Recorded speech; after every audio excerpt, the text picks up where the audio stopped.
my name is Kavenna, and we are going to be discussing the life and accomplishments of Dorothea Dix. So, to start out with some background information, Dix was born in Maine to Father Joseph Dix, who was a religious fanatic that made pamphlets that she had to actually paste together, which I believe probably contributed to her radicalism later in life. She left for Massachusetts at age 12 and began teaching at Worcester at 14, where she created a curriculum on natural sciences and ethical living.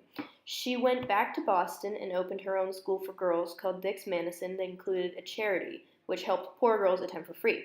She also wrote textbooks, the most famous of which called Conversations on Common Things, which was published in 1824. In 1841, she was invited to teach Sunday school at the East Cambridge jail. When she got there, she was totally appalled by the conditions that she witnessed.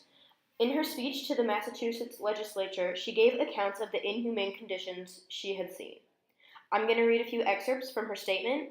And in the beginning, to begin her speech, she had said, "I proceed, gentlemen, briefly to call your attention to the present state of insane persons confined within this Commonwealth, in cages, closets, cellars, stalls, pens, chained naked and beaten with rods and lashed into obedience." He then went on to give examples of the conditions from around the state that mentally ill prisoners were suffering in.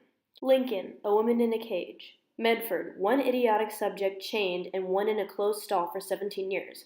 Pepperell, one often doubly chained hand and foot, another violent, several peaceable now. Brookfield, one man caged, comfortable. Granville, one often closely confined, now losing the use of his limbs from want of exercise. Charlemont, one man caged. Savoy, one man caged. Lennox, two in jail against those unfit condition there the jailer protests. Dedham, the insane disadvantageously placed in jail. In the almshouse, two females in stalls situated in the main building, line wooden bunks filled with straw, always shut up. One of the subjects is supposed curable. The overseers of the poor have declined giving her a trial at the hospital, as I was informed, on account of an expense. Dix went on to conclude that the confinement of the criminal and the insane in the same building is subversive of that good order and discipline which should be observed in every well-regulated prison. This speech eventually led to the enlargement of the Worcester Mental Asylum. For Massachusetts, Dix had brought success, but she did not stop there. She went around the country and lobbied for mental health facilities in Rhode Island, New Jersey, New York, Alabama, Pennsylvania, Indiana, Illinois, Missouri, Tennessee, Louisiana, Kentucky, and both North and South Carolina. She eventually went on to lobby for security of mental health facilities at a federal level and asked Congress to grant over 12 million acres to be used for facilities for the mentally ill, blind, and deaf. While both houses approved, President Pierce vetoed the bill. Dix then proceeded to travel to Europe, where she started reforms in many countries.